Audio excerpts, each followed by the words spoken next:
بسم اللہ الرحمن الرحیم۔ پریشانی، غم، مشکلات سے نجات پانے، چھٹکارا حاصل کرنے کا بہترین وظیفہ ہے آیت کریمہ کے نام سے ہم جس کو جانتے ہیں، لا الہ الا انت سبحانک انی کنت من الظالمین۔ تو جب پریشانی آتی ہے، مشکلات آتی ہیں، تو عموماً ہمارے یہاں ایک رواج ہے کہ لوگوں کو جمع کرتے ہیں اور 1.25 لاکھ پڑھنے کی کوشش کرتے ہیں۔ کچھ لوگ چاہتے ہیں کہ ایک ہی نشست میں، ایک ہی دن میں سب لوگ جمع ہو کر پڑھ لیں، اور کچھ لوگ 3 روزہ نشست میں اس کو پورا کرتے ہیں 1.25 لاکھ۔ اور آپ کو معلوم ہے نا کہ 1.25 لاکھ پڑھنا کوئی آسان نہیں ہے۔ تو یہ وظیفہ بھی ہے، یہ مناجات بھی ہے، یہ دعا بھی ہے۔ یقین اور توجہ کے ساتھ یہ دعا پڑھتے رہنے سے پریشانی ختم ہو جاتی ہے۔ جامع ترمذی شریف کی حدیث شریف ہے، کتاب الدعوات میں باب ہے فی دعوت ذنون۔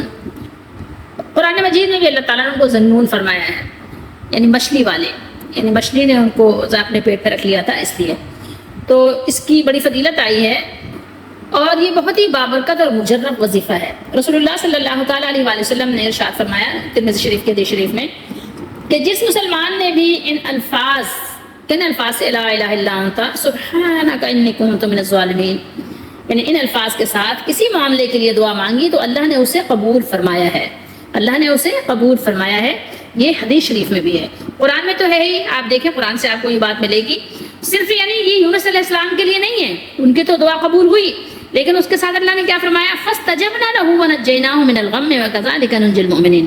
تو ہم نے یعنی ان کی پکار تو سن لی اور اسے غم سے نجات بخشی، اور ایسی ہی نجات دیں گے مسلمانوں کو۔ جو مومن ہے نا، مومن بھی جب اللہ تعالیٰ کو مشکلات میں اسی طرح پکاریں گے جس طرح یونس علیہ السلام نے پکارا تھا مچھلی کے پیٹ میں، مچھلی کے پیٹ کے اندھیروں میں، تو اللہ تعالیٰ نے جیسے ان کی دعا سنی، قبول فرمائی، ان کو نجات دی اس اندھیروں سے اور اس گھٹن سے، اس مشکل سے، ایسے ہی اللہ نے فرمایا کہ ہم مومنوں کو بھی نجات دیں گے۔ وَكَذَلِكَ نُنْجِي الْمُؤْمِنِينَ، اسی طریقے سے اللہ تعالیٰ مومنوں کی مشکلات کو بھی دور فرمائیں گے۔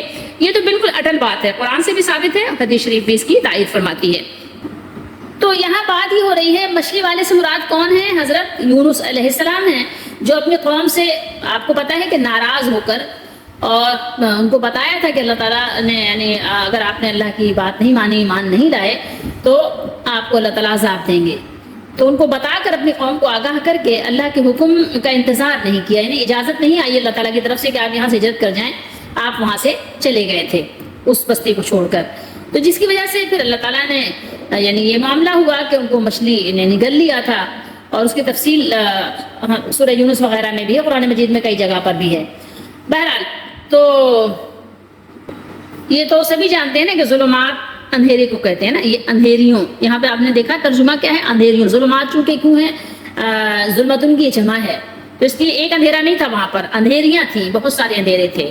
اب بہت سے اندھیرے کون سے تھے؟ تو یہ یہاں پہ جمع کا صیغہ ہے، یعنی اندھیرا، رات کا اندھیرا بھی، پھر اس کے علاوہ سمندر بھی، تو آپ کو پتہ ہے سمندر کے رہتے میں اب جاتے ہیں تو اندھیرا ہوتا ہے، اور پھر مچھلی کا پیٹ جہاں کوئی کھڑکی نہیں، کوئی روشن دان نہیں۔ اب وہاں تو آپ سوچ ہی سکتے ہیں کہ مچھلی کے پیٹ کے اندر کون سی روشنی آئے گی؟ مچھلی منہ کھولے گی، سانس لے گی تو سانس آئے گی، تو آپ اندازہ لگا سکتے ہیں کہ وہاں کس قدر یعنی اندھیرا تھا۔ یعنی اندھیروں میں یا اندھیریوں میں، بہت سارے اندھیریوں میں یونس علیہ السلام نے اپنے مالک کو پکارا اور اس کی تسبیح بیان کی، اس سے دعا کی، مناجات کی، التجا کی، گریوزاری کی، الحاحوزاری کی، آہوزاری کی، تو پھر اللہ تعالیٰ نے ان پر مہربانی فرمائی۔ فاستجبنا له، تو ہم نے اس کی پکار سن لی اور اسے غم سے نجات بخشی۔ ونجیناہ، نجات دی، من الغم، غم سے۔ ظاہر آپ کو معلوم ہونا چاہیے کہ جب آپ کہیں کسی پریشانی میں گر جائیں اور کوئی راستہ نظر نہیں آئے تو وہ غم کی کیفیت بہت شدید ہوتی ہے۔ بہرحال تو ہمارے اوپر بھی ظاہر انسان ہے، تکالیف، پریشانیاں آتی رہتی ہیں، کبھی ہمارے اپنے عمل ہوتے ہیں اور کبھی آزمائش ہوتی ہے۔ یہ 2 ہی صورتیں ہوتی ہیں تکالیف آنے کی، اس کے علاوہ بھی ہوتی ہیں، لیکن ایک جو یعنی کہنا چاہیے کہ بڑے پیمانے پہ ہے تو یہ 2 ہی صورتیں زیادہ سامنے آتی ہیں۔ بہرحال اس کے علاوہ بھی اللہ کی سنت ہے کہ اللہ تعالیٰ مختلف طریقے سے لوگوں کو تکلیفیں دیتے ہیں اور اس کی وجوہات مختلف ہوتی ہیں۔ بہرحال آپ یہاں دیکھیے کہ یہاں جو بات ہو رہی ہے کہ غم میں، تکلیف میں یونس علیہ السلام نے پکارا، مختلف جگہوں پہ مختلف بات ہے کہ گھٹن ہو رہی تھی، گھٹن میں پکارا، تو یہ ساری چیزیں درست ہیں کہ اس وقت یونس علیہ السلام یعنی تکلیف میں تھے، مشکل میں تھے، اللہ تعالیٰ نے ان کی مدد فرمائی اور ان کی آہوزاری کو اللہ تعالیٰ نے پسند فرمایا۔ اللہ نے انہوں نے جو الہا آہوزاری کی، اللہ نے اس کو پسند فرمایا، اس کا بیان کیا قرآن میں۔ تو ہمیں بتانا مقصد یہ ہے کہ جو ہمارے یہاں طریقہ کار ہے وہ یہ ہے کہ ہم لوگوں کو بلاتے ہیں، لوگوں کو جمع کر کے پھر ہم یہ وظیفہ پڑھتے ہیں۔ دیکھیں مقصد کیا ہے، جب آپ بہت سارے لوگوں کو بلا لیں گے تو ظاہر جو آپ کی تکلیف ہے وہ لوگوں کو اس کا اندازہ نہیں ہے۔ انسان کے اندر جو اپنی تکلیف ہوتی ہے نا، اس کو لوگوں کو کیا اندازہ۔ پھر اس کے علاوہ ظاہر ہے کبھی لوگ کسی رعایت کی وجہ سے آ جاتے ہیں، اتنا لمبا بیٹھنا، آپ سوچیے کہ اگر آپ کسی کا 1 گھنٹہ 2 گھنٹہ بھی لے رہے ہیں تو اس کی اپنی ضروریات ہیں، اور اس کو وہ تڑپ نہیں ہے جو آپ کو ہے، آپ کے تکلیف کے وقت میں جو آپ کو تڑپ ہے وہ کسی بھی وجہ سے ہو، آپ سے کوئی غلطی ہوئی ہو، آپ کو خود معلوم ہوگا کہ آپ نے کیا غلطی کی ہے، کیا غلط کیا ہے، کیا گناہ کیا ہے، کیا ظلم کیا ہے اپنے اوپر گناہ کر کے، آپ کو معلوم ہے۔ تو آپ کی جو پکار ہے جو دل سے آپ کے نکلے گی نا، وہ دوسرے کے دل سے آپ کی پکار نہیں نکلے گی۔ جو تکلیف آپ پر گزر رہی ہے، جس کو آپ محسوس کر رہے ہیں، وہ دوسرا محسوس نہیں کر رہا ہے۔ تو یہ لوگوں کو جمع کر کے، اب ظاہر لوگ تو کبھی بیزاری سے بھی اور کبھی بیگاری سے بھی آپ کا کے لیے آگے ہو سکتا ہے پڑھ بھی دیں، اور ہو سکتا ہے تو وہ تو دانے گرا رہے ہوتے ہیں، ایسے دانہ ایک ایک دانہ گرا رہے ہوتے ہیں، اس میں کوئی خشوع خضوع کوئی توجہ ہوتی ہی نہیں ہے۔ بس اوقات لوگ باتیں کرتے کرتے پڑھ رہے ہوتے ہیں، بس اوقات اتنی تیزی کے جلدی سے دانے ہو جائیں کہ شاید ایک دفعہ پڑھتے ہوں گے اور 5 یا 10 دانے گرا دیتے ہوں گے آپ کی یعنی گنتی پوری کرنے کے لیے۔ وہ مقصد ہی حاصل نہیں ہوتا جس مقصد کے لیے یہ دعا پڑھنی ہے، توجہ ہی نہیں ہوتی آپ کی۔ آپ اس بات کو سمجھیے کہ مقصد کیا ہے پڑھنے کا۔ 1.25 لاکھ پڑھ کر یہ مقصد نہیں ہے۔ یونس علیہ السلام نے وہاں 1.25 لاکھ کی گنتی پوری نہیں کی تھی کہ 1.25 لاکھ یونس علیہ السلام نے، مچھلی کے پیٹ میں یونس علیہ السلام کس کو بلاتے، وہاں کون آتا؟ آپ سوچیے تھوڑی دیر کے لیے، کیا یونس علیہ السلام نے 1.25 لاکھ پڑھا تھا؟ کیا نبی کریم صلی اللہ علیہ وسلم نے 1.25 لاکھ پڑھنے کا حکم دیا ہے؟ آپ ہی بتائیے۔ اگر آپ بہت زیادہ پڑھنا چاہتے ہیں تو آپ 100 مرتبہ پڑھ لیجئے، لیکن توجہ سے پڑھیے، سمجھیے کہ کیا پڑھ رہے ہیں۔ لا الہ الا انتا، لا الہ الا انتا، کوئی الہ نہیں ہے سوائے اللہ کے، آپ کے سوائے آپ کے، انتا آپ کے، کون آپ؟ اللہ تعالیٰ کے۔ لا الہ الا انتا، کوئی نہیں ہے مالک، کوئی ہے نہیں آپ کے سوا کہ جو ہمیں پریشانی سے بچائے، مشکل سے بچائے، بیماری سے بچائے، اس بلا سے بچائے، کوئی آپ کے سوا نہیں۔ لا الہ الا انتا سبحانک، آپ تو مالک پاک ہیں۔ آپ تو ظاہر ہے کسی کو ایسے، کسی کو بلا وجہ تو آپ ظاہر ہے کسی کو سزا نہیں دیتے، بلا وجہ تو آپ کسی پر مصیبت نازل نہیں کرتے، کوئی وجہ ہوگی۔ تو آپ سبحان ہیں، جو مجھ پر تکلیف آئی ہے، انی کنتو، بے شک اس کا سارا یعنی جو ملبہ ہے وہ میرے ہی اوپر ہے، یہ سارا کچھ میرے ہی اوپر ہے، مجھ سے ہی کچھ غلط ہوا ہے، ٹھیک ہے، غلطی میری ہی ہے، کچھ میں نے ہی اپنے اوپر یعنی کوئی ایسا گناہ کیا ہے جو اللہ کو ناراض کیا ہے، یا میں ہی اس مقام تک نہیں آ سکا ہوں جس مقام پر مجھے آنا چاہیے، تو اللہ تعالیٰ نے مجھے یہ تکلیف دے کر وہ مقام دینا چاہتے ہیں۔ تو اس لیے معاملہ قصور جو ہے وہ میری ہی طرف ہے۔ آپ تو سبحان ہیں، سبحان، آپ تو سبحان ہیں، انی، بے شک میں، کنتو، ٹھیک ہے، جو کچھ کیا ہے وہ میں نے ہی کیا ہے، جو کچھ ہوا ہے وہ میری ہی وجہ سے ہوا ہے، یہ جو کچھ بھی یعنی غلطی ہوئی ہے، جو کچھ بھی میں نے گناہ کر کے آپ کو ناراض کر کے ظلم ڈھایا ہے، اس سے ساری کچھ یعنی اس کی نسبت میری ہی طرف ہے، آپ اس سے پاک ہیں، آپ کی طرف سے تو ہمارے لیے خیر ہی خیر ہے، ٹھیک ہے۔ یہ تکلیف بھی آئی ہے، اگر اس میں بھی میں توبہ کروں گا، گڑ گڑاؤں گا، دعائیں مانگوں گا، تو اس میں بھی ہمارے لیے خیر ہی خیر ہے۔ تو اس لیے یعنی اس کو کیا ہے، دل کی توجہ کے ساتھ آپ کا ایک دفعہ پڑھنا، تو بہرحال 1 مرتبہ یا 10 مرتبہ، 11 مرتبہ، 21 مرتبہ، 40 مرتبہ، 41 مرتبہ، 50 مرتبہ، 70 مرتبہ، 100 مرتبہ آپ پڑھ لیں اور دل کی گہرائیوں سے پڑھیں، تو اللہ تعالیٰ آپ کو اسی طرح نجات دیں گے، اسی طرح آپ کی حفاظت کریں گے جیسے اللہ تعالیٰ نے اپنے نبی یونس علیہ السلام کے ساتھ معاملہ کیا۔ وَكَذَلِكَ نُنْجِي الْمُؤْمِنِينَ، اور ایسے ہی ہم نجات دیں گے، اس کو، مومنوں کو، مومنین کو، مسلمین کو ایسے ہی اللہ تعالیٰ بچائیں گے، ایسے ہی ان کی حفاظت کریں گے۔ تو آپ نا توجہ کے ساتھ پڑھیں۔